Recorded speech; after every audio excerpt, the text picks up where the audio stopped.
And hello, everybody. Welcome to the Go Home Wrestling Pop-Up Show. I'm your host, DJ. Wanted to come on and chat about a few things that happened over the weekend that, they're worthy, and then something to chat about like that we normally wouldn't talk about on the Go Home Wrestling Show. So I figured I'll talk about that, and quite a few things I want to talk about today is the attendance issues over at WWE, the ratings, and how we could help it. Some moves they made to possibly make the product better were new producers, and then you heard about the firing of Arn Anderson. And then they brought in Bruce Pritchard to fill in for to be one of the new top guys on creative. Also going to be talking about the Roman Reigns situation. Tonight he's going to be on Monday Night Raw. The speculation of why he's going to be on Monday Night Raw, it's been circling throughout the whole web, all social media, everyone talking about it. What is he going to do? What is he going to announce? We'll get into that. And then also to this conspiracy theory of whether or not he was really injured. Really sick. I'm sorry, not injured, sick. Wrong word. And how ridiculous that is. Also, we're going to be talking about Lana being salty about Ronda Rousey coming and taking her spot on Total Divas, and she's not happy about it. So we're going to get into all that. Of course, if you want to chat about anything on the show, you can call into the show right now, 803-761-9018. No PIN number because it's only myself and I that's going to be taking the call, so no need for the teleconference, Uber conference, so you won't have to put in a PIN number for this one. So just call in, 803-761-9018. Okay, let's go right into it, ladies and gentlemen. Now, we've been seeing this all over the web, okay? We've been seeing it, on social media and everything about the WWE ratings and attendance woes. You see countless photos from people that are at the live events, people that are at Raw or SmackDown. Not so much pay-per-view. You'll occasionally see it for pay-per-view. Stop in and say hello. Oh, what's up? It's a Gio. Welcome, my friend.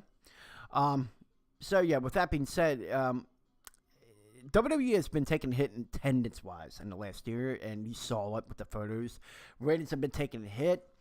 Obviously, tonight that may change because you've been seeing reports of where they're located tonight. I forgot the arena they're at tonight. Their attendance went up big time. They were close to selling out. Of course, that's because of the advertisement of Roman Reigns. Of course, we'll talk about that later on in the show. But the thing is that ratings and attendance have been so bad that they had to ruin the element surprise to sell tickets and to get people to tune in. That's the one thing I don't like. Because wouldn't it have been better? And then, again, I'll talk briefly about this, and we'll go more in detail about Roman Reigns later on in the show. But if you want you got to stop killing the element of surprise. If you want people to enjoy your product more, you got to have some element of surprise, and that's the biggest issue that people have with the product. Wouldn't it have been better if we're just, you're thinking it was a normal Monday Night Raw.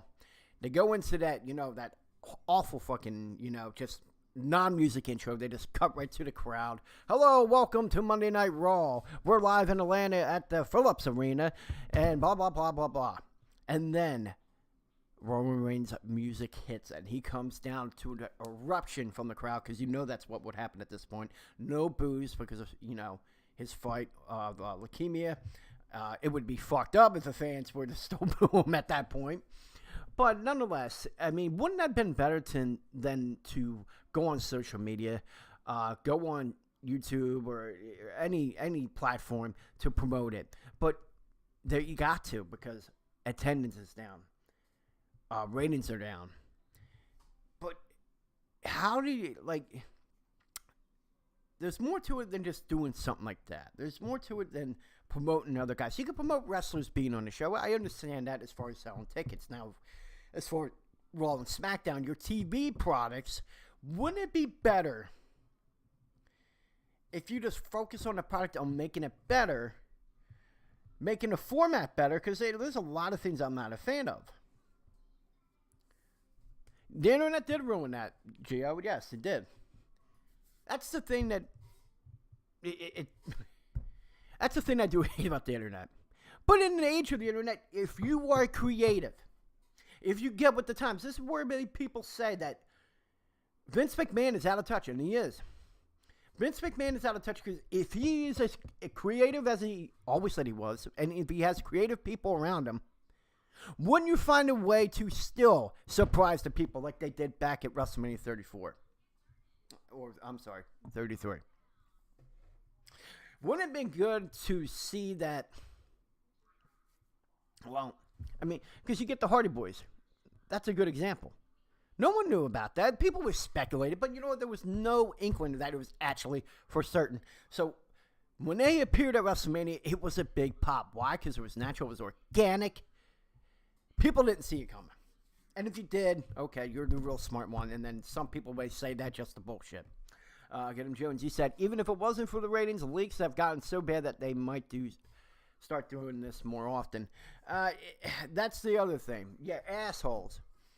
Why? Because you want the, dirt sheets to talk highly about you. Because that's the main reason any guy that's within the system, wrestler, backstage, either way, you could still be talked highly about by the dirt sheets. So they offer up info, give people, false info for the most part. There's a lot of false info that goes out there.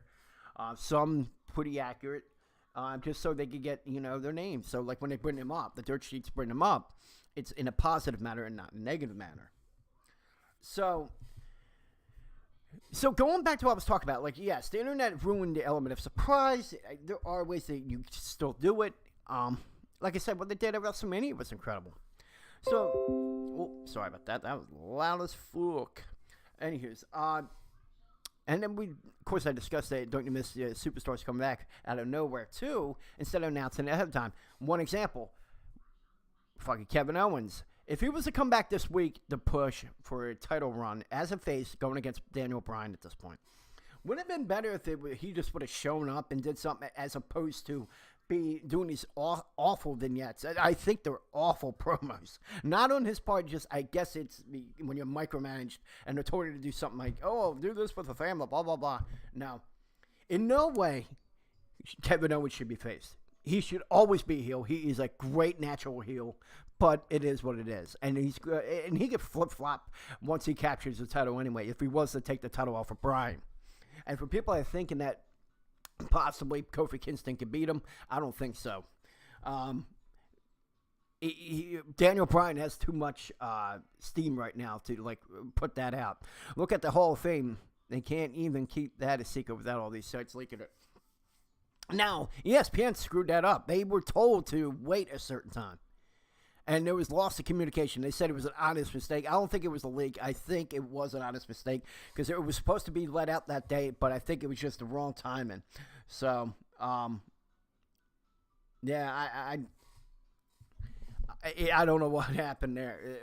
I guess it was just miscommunication. Of course, if you have anything to say about this, 803-761-9018. Don't worry. Don't be afraid. Instead of typing in the chat, if you want to call in and have a conversation, you might be on for a good beer if you're, if I like you, I'll keep you on longer. So if you want to call in, instead of just typing in chat, man, just call in. Call in.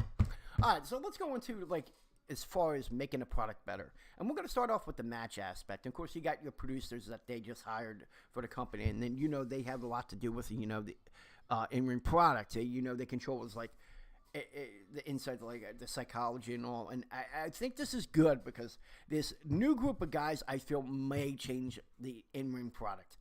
You're going to get your average, if someone like Ricochet doing what they do best, along with other things. I got you going up against Griff. Oh, cool. Thank you.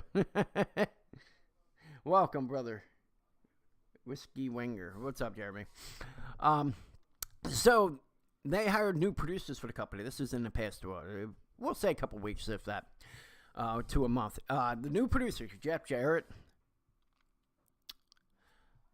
What about Matt? Oh, okay. That's okay. It's okay. It's a Geo.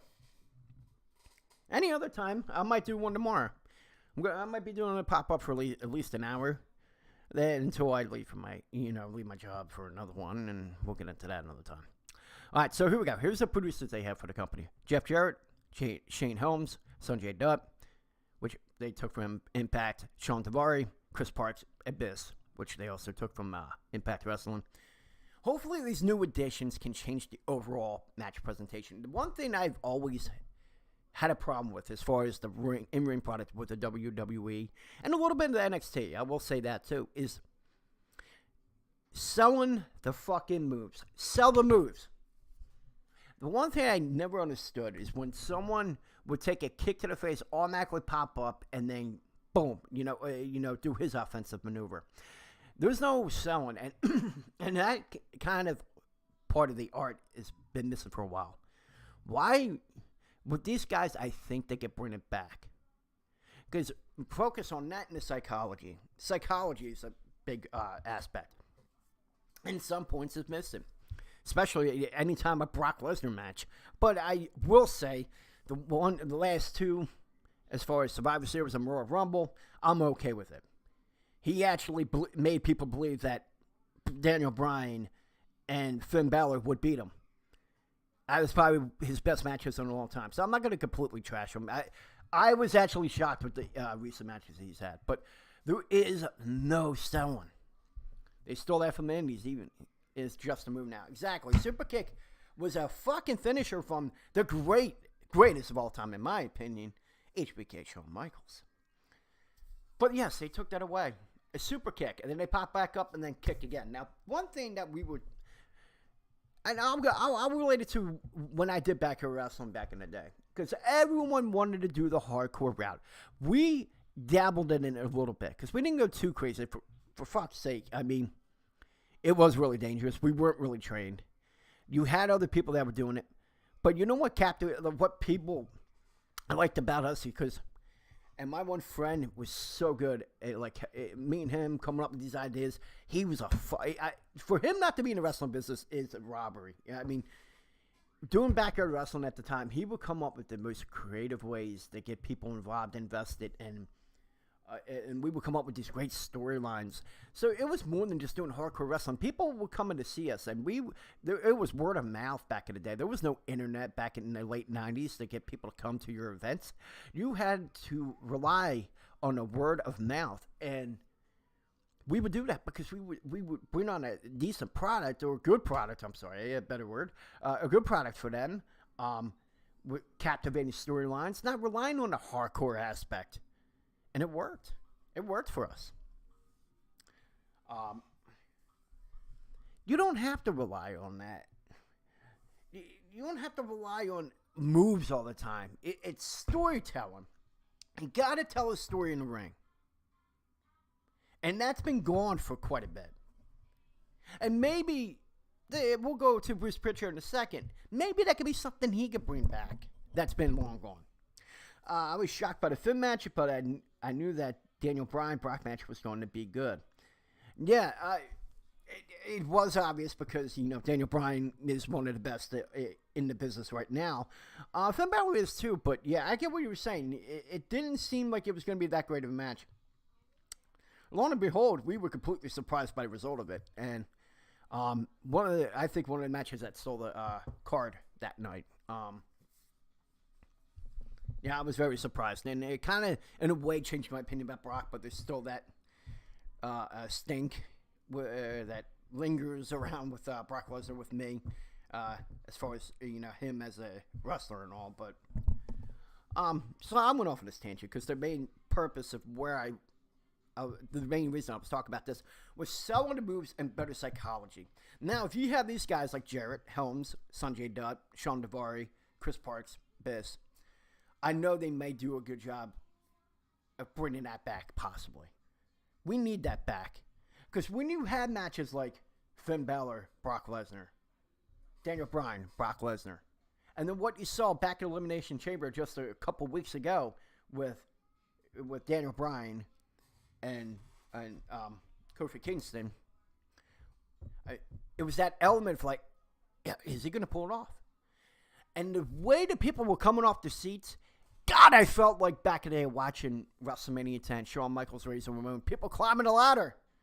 Who's going to win the title? We don't know, and that was the beauty part of it. Psychology, that is what fucking wrestling is. I'd like to see Finn move that to Shakedown and feud with Bryan for the belt. If Bryan was to retain at Mania, depending who he's facing, I don't know. It seemed like it was going to be, and we talked about this last week on the pop-up, and then again on the Go Home Wrestling show this past Thursday. We were talking about who, like at WrestleMania, who is Daniel Bryan going to face for the title? Is it going to be possibly Kofi Kingston again? Have a non-finish at Fastlane, resulting in a match with them again at WrestleMania? Or are you going to see them in a possible triple threat with with Kofi Kingston, Daniel Bryan, and Mustafa Ali, a guy that was robbed of that opportunity back prior to Elimination Chamber when he got injured in the match with Randy Orton. So, if that was to happen, he retains. Whatever happens there, if Finn was to go over, I would be happy with that. That would be an incredible program. And there could be a story told there. A lot of old school stuff. Because you notice they mention a lot of the stuff outside of the WWE now. They mentioned it recently. With Samoa Joe and Daniel Bryan. They mentioned that. They say outside of the WWE, but at least they acknowledged there was some history with these two wrestlers outside of the WWE. They haven't done that, and now it's good to see that. It's happening. So that's good. So, to bring it all together, as far as, like, psychology, they got to have better psychology and continue to what they're doing. I mean, not every match people are going to be off the edge of the seat, but with your major storylines, with your major big matches on Raw and SmackDown, you want people to be invested in it. And what you saw with Kofi Kingston and Daniel Bryan and Brock Lesnar and Finn Balor is that element of that there's a possibility if the guy that wasn't expected to win could pull it off.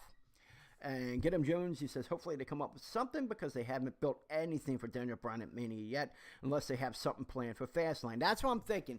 Here, I'll give it to you real quick, and then I'll go along with Arn Anderson and Bruce Pritchard going back to the woes of the attendance and ratings issue right now in the WWE. One thing about Daniel Bryan, I feel it might be a triple threat.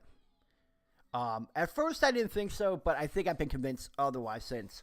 And I do owe D-Chef from the Go Home Wrestling show that. Reason for that is that I thought about it too, and it does make sense.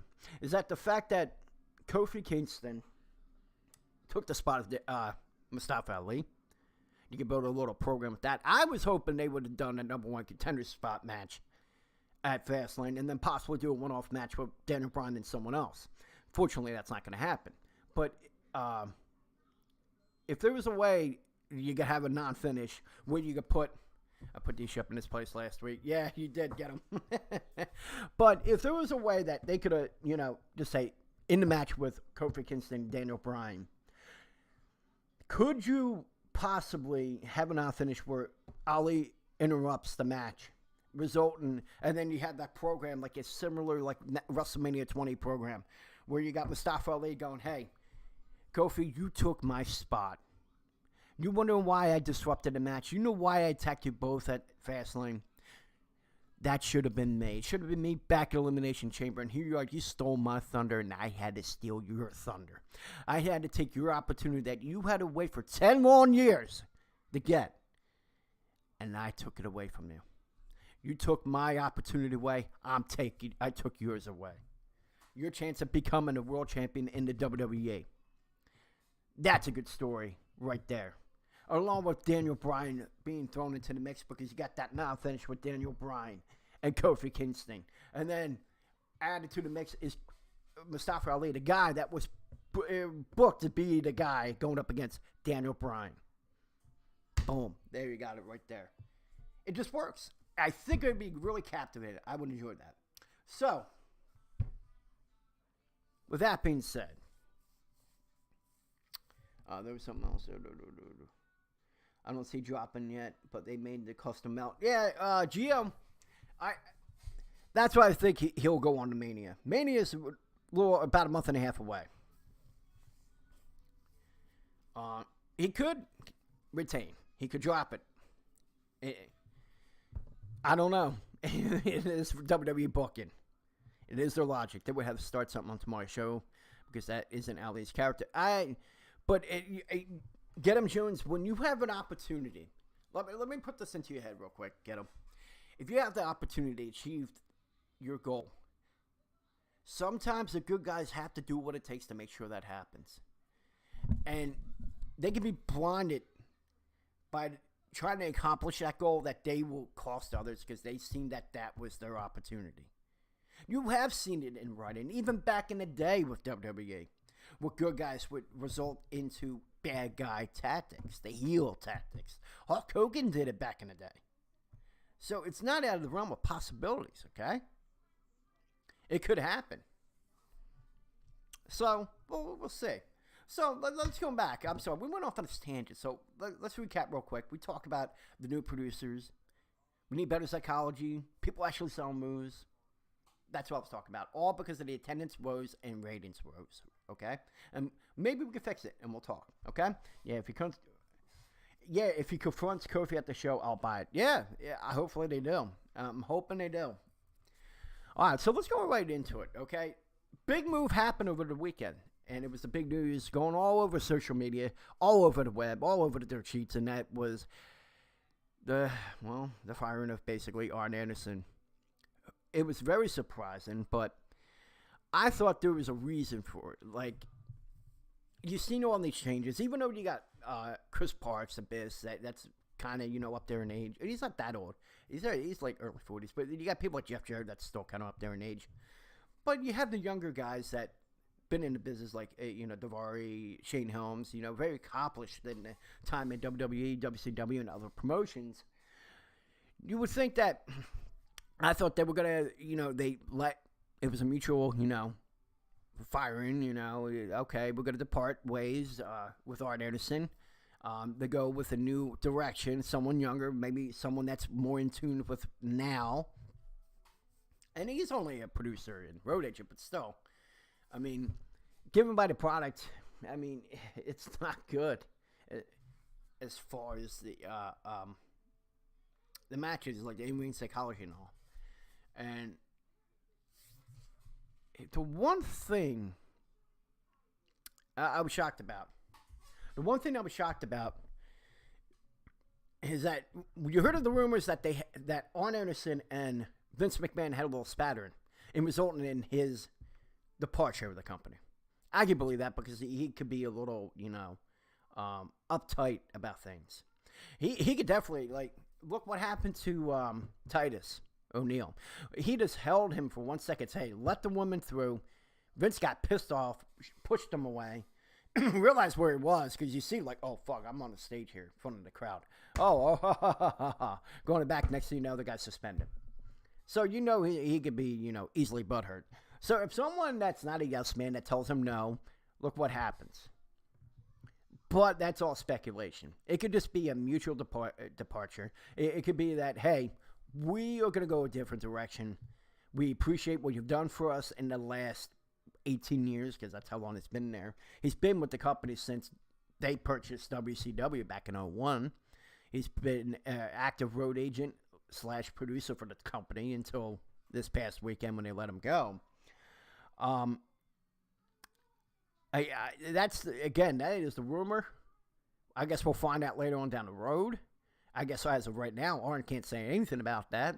I'm sure it's in his contract that he cannot. He probably has an NDA that if anything was to happen, such as this event, that he would not be able to talk about it for a certain period of time. It happens with talent that leave the company. They can't talk about the things that bother them. So let's go into another big change they made over the weekend, and that was WWE hiring Bruce Pritchard as a leading role on the creative team. I love you. Brother Love indeed. The man that's synonymous with Hulk Hogan and Bret Hart is now going to be working with the likes of Finn Balor, Seth Rollins, and Ricochet. My question for the people in here, my question for the people that are reviewing this later on YouTube and other platforms, Can Bruce Pritchard stop the bleeding? Can he stop the woes of attendance and obviously the ratings that Raw and SmackDown have been having a problem with? I don't know. And I want to tell you why. Bruce Pritchard was one of the top guys. He was the right-hand man of Vince McMahon in the late 80s when he first came in the company in 87, working his way up, to the 90s where he was one of the top guys, till 97 when Vince Russo took over booking. Now, with that being said, the best year in that time period where pay-per-view buys were up, people were happy with the product, ratings were good for the WWE. Guess what? That was the only year Bruce Pritchard was not in the company. So, for anyone that says that this is a good move, I don't know about that. I'm going to tend to argue with you on that one. Because it's I don't want to see don't get me wrong, I love this podcast, okay? I love learning about the historical events of, the time that he was there. Because the guy was there from 1987 to 2008. That's 21 years that he experienced in that company. And there's a lot of things we would love to learn. I think that's what should stay. But honestly, obviously, you want to make money. I can't hit him. We can't hate on it. But, I mean, again, out of all years, 92, the year you weren't there was the best year. And I'll tell you one thing. I don't want to see the guys such as Duke the Dumpster Droese. I don't want to see these fucking corny-ass characters back, because that was the big thing with him with the next new generation back in the mid-90s. After the departure of Hulk Hogan and many of the guys that were around in the late 80s and early 90s. Rick Rude and all. The new generation, with Bret Hart was the leading guy of it. And then you had all these corny characters like Doink the Clown and all. As a kid, I enjoyed it. Now, not so much. It's not so believable. Realism has taken over wrestling. We understand that. That's where we are today. It's been 20-some years since we've had to deal with guys like that. I don't see any of that shit on there. It would kill the product. My opinion, and this could be completely off, but again, the guy... One thing I would say about his podcast, he doesn't mention anything about the current product. He doesn't give any ideas of the current product. You know who does? Eric Bischoff on 83 Weeks. He definitely does. They go on a tangent for a second, and he'll voice his opinion, whether it's on that or his Patreon things or little videos he does on the side to promote 83 Weeks. He does mention, what you could do. He uses the expertise that all the knowledge that he's, taken in over the years in the wrestling business. And he goes, this is how you could do it with Becky Lynch. Or get her over and do this. He comes up with ideas. Bruce Pritchard doesn't. Which leads me to believe that he's still on the past.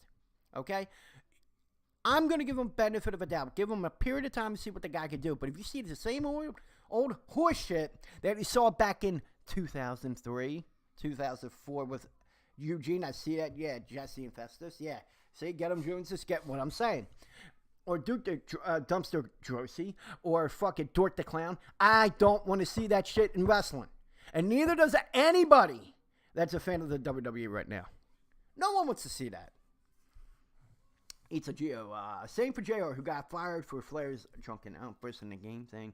And Joey Styles, who said something bad about Roman to Satan. Fired takes things personal. Yeah. Joey Styles. Well, I'm going to go into a thing tomorrow. Who should be in the Hall of Fame? I'm going to do a little thing about that tomorrow. And then also, we're going to be doing the Impactful podcast. Myself and Mr. Eric, the great one, is going to be doing a show on Impact on a recent episode of Impact Wrestling. So make sure you tune in tomorrow. But I'll also be doing this little pop-up, too, of who's going to be in the Hall of Fame. Who should be in the Hall of Fame. We'll talk about that. All right? So, that was my question I had for people. Have you heard any new ideas? No. I'll give him the benefit of the doubt. Let's see what he can do. But if we see any of the same old horse shit, I don't know what to do at this point. Because Raw has become like a fucking chore to listen to. Listen to. I'm sorry, to watch. I watch it, yeah, because I am a fan of wrestling. But I'm also a podcaster that covers that very thing. I enjoy SmackDown. I enjoy NXT. Raw, God, it is really... I'm with people. It is a fucking chore to watch. It really is. But you know what? I, as a fan, have a couple ideas for them. A couple ideas that could, make the product better. One, stop with the filler. Stop it. Stop it with these garbage fucking ideas that do nothing to build any of the guys that are involved. Stop it. Produce mid-card talent. Produce the guys that you feel that will go up to main event status. Build storylines. You got 25 writers. Take a few. Put them in that position. Plain and simple right there. I would give you an example right now. Okay? Jinder Mahal. How the fuck do you not have Jinder Mahal a part of anything right now? People get trash on that guy. The guy's an incredible talent. Put him in a mid-card thing. And speaking of which, do pay-per-views every other month, alternating the way you were doing it before. Allow several weeks between pay-per-views that build a story. Boom. Right there, goes along with the mid-card. In the middle of the show, do a feud with Jinder Mahal or Apollo Crews or something. Because if you want to build these guys up, if you want to create opportunities for these wrestlers that you said back in December, this is how you do it. And it could be simple. No in-depth storyline. There is a line that Bully Ray says. KISS. Keep it simple, stupid. Think about one of the greatest face turns ever. Sergeant Slaughter was a big-ass heel back in the day. And, of course, Iron Sheik came out to the ring after one of Sergeant Slaughter's matches. Iron Sheik was coming out to his match as Slaughter was departing to go into the back. And that little stare-off, they stopped and stared at each other for a good minute. That moment, Sergeant Slaughter became a face. Just because he stopped and looked at the other bad guy. And there was a little tension there. And the fans bought it. Something as simple as that turned Sergeant Slaughter from a heel to a face. It's simple as that now. And what do you say? You know why they have filler? Because half the roster are jobbers. Well, no. Here's the thing. Apollo Crews. Jinder Mahal. Build up on the tag team division. Maybe that too. There was plenty of guys that had a good talent that you could build up. Zack Ryder. Mojo Rawley. Plenty of guys that you could put time into. As far as you don't have to go in depth. I don't know. How do you not understand that? Myself, all I ever did in the business, okay, is that I did a job shadow for 6 months in CZW for my senior high school project. I wanted to be a wrestling promoter / wrestler. That's what I wanted to do. Unfortunately, didn't live that dream. Still plenty of time. I'm still young enough. I'm not that old, okay? But my dream was that. And I also did a backyard wrestling promotion. And we actually took time to do that. I'm not comparing my shit to WWE, obviously. I'm just saying, there's a way you make sure everyone has a simple storyline. It doesn't have to be a huge story. It could be simple as what Ricochet. Going back last year, Ricochet and the Velveteen Dream. Them two, okay? It was as simple as, I'm better than you. No, I'm better than you. That was the basis of their storyline.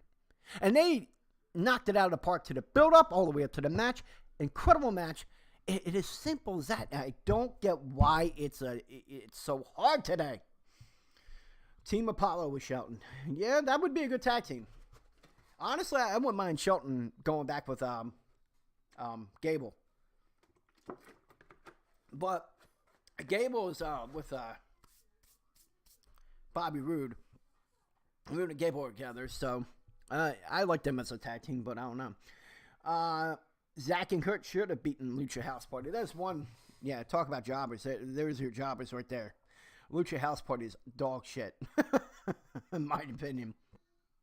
But, yeah, Oh, it's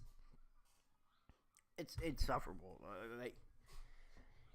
That is the time in between, because you got to show that's 3 hours. And that's the other thing. If you're going to do filler, well, just knock your show down to 2 hours. Why have it at 3? You're not competing with anyone. You're not competing with Monday Night Nitro. This isn't 2000. This isn't 1999. It is 2019. You have no competition. Why the hell are you going 8 to 11 with garbage filler in the middle? If you're not going to use the time wisely to build up mid-card talent to possibly being the top guy, because let's think of the situation right now. Brock Lesnar is a champion going to WrestleMania. Why? Why? Because when Roman Reigns took time away, the fight, battle leukemia, you had your hands tied because you had no one that could take that spot. So you gave it right back to Lesnar, and here we are with a part-time champion with a mediocre build going into a main event at WrestleMania. Where if you could have took that time, build up a mid-card talent, there might have been a diamond in the rough and a guy you could have pushed, and there you go. There you go. You would have had a good program with Seth Rollins or whatever, or Roman Reigns. If a big guy like Roman Reigns was to depart for any reason, whether it's injury or whatever, you had that guy that could step in that spot. They did that back in the 90s.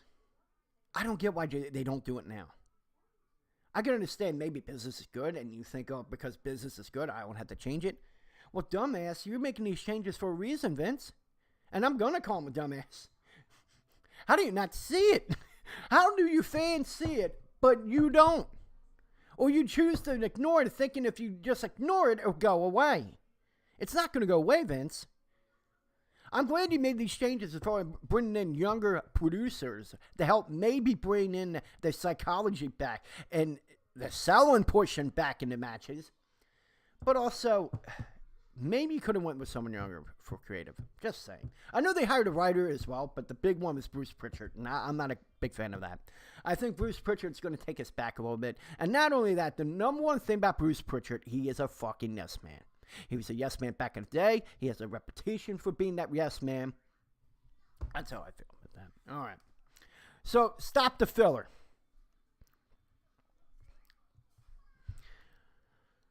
Now, my other thing is be consistent with your storylines. And what I mean by that is that you had a guy that you were building up for a year, and that was Braun Strowman to be the face of the company. And in order to get Roman Reigns over, you automatically turned him heel out of nowhere. After putting the time to get him over with the kids, with that Nicholas tag team angle back at WrestleMania last year, all the way to, doing the mixed match challenge, he actually got over with the women with that, believe it or not. And then you put the guy in the greatest Royal Rumble and you have him win. And then the belt he raised in the air, and then it was like, okay, let's test to see how that looks. How do people respond to it? There was a positive reaction to it. Positivity all around. Yeah, a little bit of negativity, but for the most part, it was positive. I read everything out there. Then you took it away because you wanted to get someone over more. Just ignoring the fact that maybe, just maybe, Roman would be a better heel. And the fact that I said this since day one, since we started this podcast, okay, is that Roman always had that essence of being a heel. The way he comes off in every way possible. How he speaks, how he walks, everything. He just comes off heel to me. And many others. I've talked to people that agree with me on this. Not everyone agrees, but there's people I chat with that have agreed about that. And that's that organic thing. Like Becky getting over with the crowd when they try to turn her heel. What do they do? They try to put a kibosh on that. I think in a way this storyline is probably going to kill some of that, organic reaction. It's killing it. The fire that was burning right there is slowly going out, because if it's not a creation from Vince and the creative dummies in there, because there are some, if it's not from them, they kind of bury it and make it their way. And when they make it their way and it's not organic, it just comes off bad.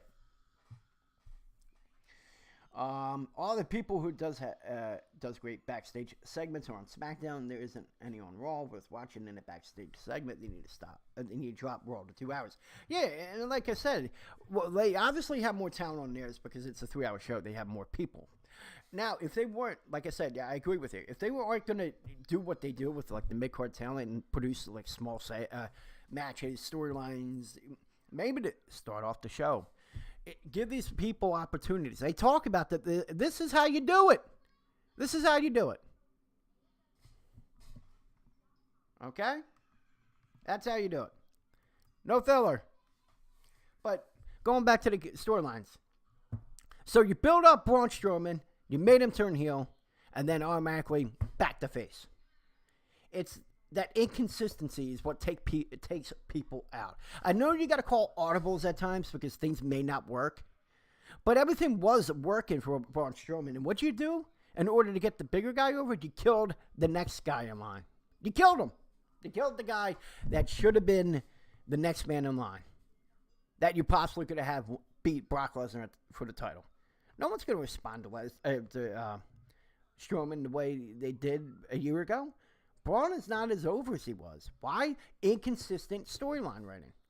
You call audibles for the right reason, and maybe not use a guy that you were pushing for a year. Just a quick freaking little some advice for you, okay? A quick tip. Final thing, I agree with you. If you're not going to do that, make it 2 hours. So, a synopsis of all of this, okay? I'm going to give it to you, and we're going to clip this. All right? Hi, Vince. Hi, EJ from the Go Home Wrestling Show. Okay? You want to fix the problems with your attendance in Raw? I'll give you a few tips. 1, if you're not going to make your show, if you're not going to promote your mid-card talent, if you're going to have all this filler, well, make the show 2 hours. If you want to present a better product, maybe create opportunities for the guys that you want to eventually move up, mid-card talent, do simple storylines in the middle of that show. That could help, and then you can keep the show at 3 hours. And as far as creative, I know you want yes guys around you, but Bruce Pritchard's not the guy, okay? It's not the guy. I think the guy is stuck in the olden days like you. A little out of touch as well as you are. Okay? Get younger guys to do the writing. Have very less people. And if you're going to have 25 people like they say that you have, maybe take that time and group off some people to do the mid-card, like in the middle of the show, to keep people invested because you're watching a 3-hour TV show weekly instead of 2. Okay? There we go. Enough of that. All right, so now that I was angry, I went off on a little tangent. Let's go on to the next thing. And check this out real quick. I thought this was funny. Everything is about wrestling, guys. Everything. Everything. If you're wrestling is everywhere, okay? For anyone that says that wrestling is dead as far as popularity in the culture, you're full of shit. Here's an example right here. All right? Check this out. Now, the basis of this video I'm going to show you, this happened in the wedding over the weekend. I'm sure you saw this if you're in social media and all, and if you follow the websites.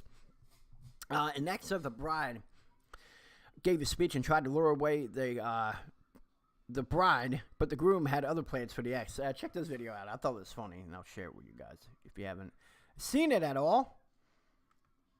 Check this out. Alex, get in the truck. We're leaving. My God, he gonna steal a bride. He gonna steal a bride. And the groom said, "Go fuck yourself. You ain't going near my girl." He shoved him, and the ex shoves him back. Oh my God, King.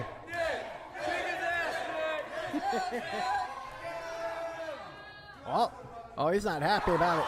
He's not happy about it. Oh, turn around. The groom. Oh, he's got him. He's got the X up in the air. And through the table. Oh my God. That was pretty cool.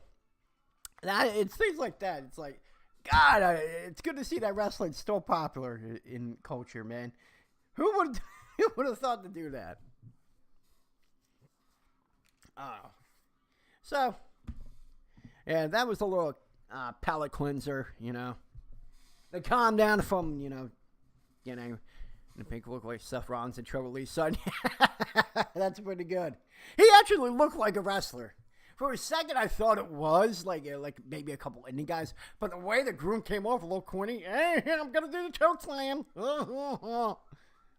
He could have played it off better, I think, but it was still fun to watch. I thought it was cool. All right, maybe we're going to a quick topic, and then I'll end the show. I got a couple things I could talk about, and I could add it with the stuff I'll talk about tomorrow. But also, for people that are in here, thank you for tuning in.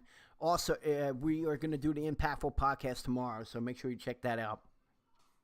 Now, the other thing I want to talk about is Roman Reigns. Of course, tonight he's advertised to be on Raw. They sold a lot more tickets, and I'm sure they're going to have a hell of a freaking rating because of that. There was a lot of chatter about, recently that Roman Reigns taking time off to battle leukemia was a farce. And examples that I've been seeing on social media and websites, it just because he had one of the biggest examples is that he had the strength to do the movie with The Rock. It was that Hobbs. It was the Fast and the Furious spinoff movie. The other example is that they said that he didn't lose his hair, like going through chemo and all. He didn't lose his hair. Well, the one thing I'll give you an example of why, as far as the strength, even if it was that it was like terminal, I'm hoping it doesn't get to that point. But if it was terminal, wouldn't you want to try to earn as much money as you can for your family? If you were to go, like as a man, would you do that for your family? Anything you can to make as much money as you can. Not only through the WWE, but, doing movies, doing appearances and all. They're trying to earn as much money as for your family. So you can't fault the guy for that. Because I thought about that too. I was like, that is a little weird. He's doing a movie. Why? Then I thought about this. Patrick Swayze, on his really, really last days, was recording a season of a show that he was going to, hopefully do more than one season on, because it had good ratings. They recorded a show on AMC that he was the star of. And he was really terminal at that point. And, well, there was a glimpse of hope that he could have, still beat it, but it was not looking good for the guy. So, Patrick Swayze recorded a show. Why can't Roman Reigns record a movie? And it's not like, I know it could be long days, but it depends on the role. If it's a role that's, he's not in the movie long, okay. How can you shit on the guy trying to earn more money for the family? That's all I got to say about that. Now, as far as the losing hair part, and it's funny because this morning I was getting blood work done at the hospital, and I took my wife up, and it's funny because walking to the appointment with my wife and my kid, and my wife ran into a doctor that happens to handle this very same thing, and he was saying that because I asked him my curiosity. Of course, my wife felt embarrassed because I'm asking a wrestling question about a wrestler, and the guy was familiar with the the story, and he said that he saw it in the news, and but he said it depends on the chemo. They like the strength. Like there's some people that do the chemotherapy and don't do as much and not as often. It just depends on like the amount of chemo he gets. They said if it's very low dosage and not as much as the others, no. And they said like they've gotten better with that, where like they can still do the chemo and the people still keep their hair. And then there's cases that they need heavy doses of chemotherapy, and they will lose their hair. It just depends. I mean, they might have caught it early enough, like they said, like when he was saying that they found out. It could have been early enough that they didn't have to go that route. So I'm hoping tonight, and we'll get into that, but the one thing that I felt like an asshole at first, okay? Because at first I thought it was something they were doing to get him over because he was still getting booed. And they thought that sympathy factor could have got him over. And I felt like an asshole after a day of thinking about that. But I did think about that at first. I'm not going to lie to you guys. But I did feel like an asshole. That is the truth. But then I thought about it. It's like, now I know it isn't a work. It definitely isn't a work. And I'll tell you why. And I'll get into it. It's a Geo says in chat, even Freddie Mercury, who died weeks after that big concert he performed. Yeah, absolutely. He was very sick. WWE wouldn't be that stupid. They would lose so many sponsors. If they found out he was faking it. Yeah, that's all I was getting to. It would hurt the credibility in so many ways. First one is their Make-A-Wish Foundation. Most of the people that are part of that, it's pediatric cancer. Why would you have a guy go on the air and fake a cancer angle? Could this be something that they would never bring out? They would just, they could have faked it and they would never bring it out. Like, oh yeah, we did fake it. I doubt it. But at the end of the day, I know it's not at work. It wasn't. The guy legitimately had to battle leukemia. And I'm hoping to God tonight, that's what he's announcing, that he beat it again. I'm hoping. And we did say a prayer that night. When and again, my wife at that point wasn't going to call me corny because it's like, hey, we're praying for a guy that's legitimately going to be battling. And we did pray. Now, going back to it, though, it would hurt them as far as Make-A-Wish because they do all these things with these kids. Most of them suffer from pediatric cancer. And why wouldn't they want to risk all that to get someone over, to gain sympathy, to have people to cheer them instead of boo them? I don't think they would go to that level to get a guy over. It would be stupid. And to go back to it, a lot of people think it's bullshit because it was 4 months ago. Was it a couple days ago? 4 months ago. It was October 22nd is when he announced that Roman Reigns, when he announced that he was going to be leaving, stepping down as champion, and stepping away from WWE to battle leukemia.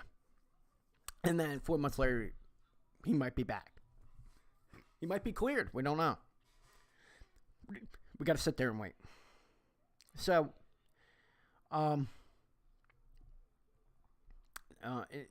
other thing I want to say, it couldn't be worse. Besides the fact that you don't want to ruin the credibility as far as with Make-A-Wish. You don't want to ruin that relationship. That would.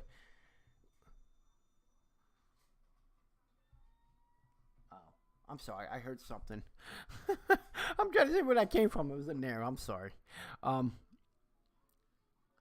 Where was I? Oh, as far as they want to ruin that relationship. They don't want to ruin sponsorships. You're right with that. But most importantly, the credibility of the WWE. And I mean, they are considered sports entertainment. And for years, Vince McMahon has been trying to go mainstream, and he has succeeded. He's going to be on Fox and FS1 under the Fox Sports banner. Well, he has females like Ronda Rousey. You have males like Matt Riddle that were both athletes in the world of the MMA coming over to the WWE. He wants to be known as a legitimate entertainment entity, okay? And to go through those lanes to get a guy over, to fake a cancel battle, would undo all that. Because here's the other thing. Roman Reigns is supposed to be on GMA Tuesday morning. And myself will be watching that show for once. I don't like that show, period, but I will watch it for that. So which begs the question, what is he going to announce? Is he going to announce that he's back? Is he going to announce that he's cleared and he's going to battle at WrestleMania? I don't know. Is he going to announce that it's Turbo, the turd for the worse? I'm hoping it isn't that. That would bum me out. I guess we'll have to wait at 9 o'clock or 8 o'clock tonight. Because I know they're going to start the show off with that. If they don't, man, are they playing with the people's emotions here. If you're not going to start the guy off right off the bat, I wouldn't even blame him for that, but that would, the ratings, I have them waiting. Because once they do that, I know a lot of people will tap out once the announcement is made. But one of the things I wonder, is he going to be at WrestleMania? Is he going to have a role with the match for the Universal title? Could he be a special guest referee? There's a lot of speculation of that. What is he going to do? What is he announcing? All I want to know is Joe Anoa'i, Roman Reigns, one thing I do want to hear tonight, I beat it. And I'm coming back. May not be now, but I'll be back soon. That's what I want to hear. All right, folks. I did have a couple other things I want to talk about, but I'll save that for tomorrow, along with who I feel should be going along with DX, unless they don't announce anything tonight. Or I will go into, either way, I'm going into who I feel should be in the Hall of Fame, because some of the people I choose may not be in there, or they will not announce tomorrow. So we'll chat about that. Undertaker, a podcaster? We'll get into that, as well as someone's got a little salty and went off on Ronda Rousey over the weekend. So we'll talk about those three things tomorrow. And also, make sure you catch tomorrow the Impactful Past podcast where myself and the great one, Eric, we're going to talk everything about Impact Wrestling, the recent episode of Impact Wrestling, and the news surrounding Impact Wrestling. For people that are watching this later on, that we're going to broadcast this later, you can catch us on here. Make sure you hit that follow button. And for the people that are on YouTube, hit that subscribe button. And make sure you hit that notification bell, because for a little bit, we're not going to be able to stream live until April 21st. But until then, we will upload videos for anything that we do with the Go Home Wrestling Show, the Impactful Podcast, and Major League Review coming soon, and another podcast reviewing wrestling matches. We'll get into more detail with that. Have you watched the Norm Doll versus Tony Nese match yet? No, I have not. I will catch that 205 Live match. There was a lot to watch, man, this week. You had, New Japan that I was watching a little bit of with the Ring of Honor. I still haven't finished that Impact episode. And then, of course, last night's, the only reason I caught it because it was on YouTube, and the only app that's working right on my freaking Roku. Roku sucks anymore. It's YouTube, so I called MLW. So, in a nutshell, to summarize real quick, well, for the fans, if you're watching this and you can't catch us, we'll put some of these things on podcast form. We're on Overcast, Google Podcast, iTunes, Stitcher, Spotify, SoundCloud, under the Go Home Wrestling Show. And for the people listening to this on the podcast form, if I decide to put this up on there, you can catch us live and make sure you have the notification bar set on Twitch, YouTube, Mixer, and Periscope under the Go Home Wrestling Show. All right, folks, I'm out of here. We went over a little over an hour, which is exactly what I want to do. Again, people you could feel comfortable calling it. There's nothing wrong with that. So, all right, folks, I'm going to depart for the day. I'll see you tomorrow. Thank you for tuning in, and this is the Go Home Wrestling Pop-Up Show. Later, everybody.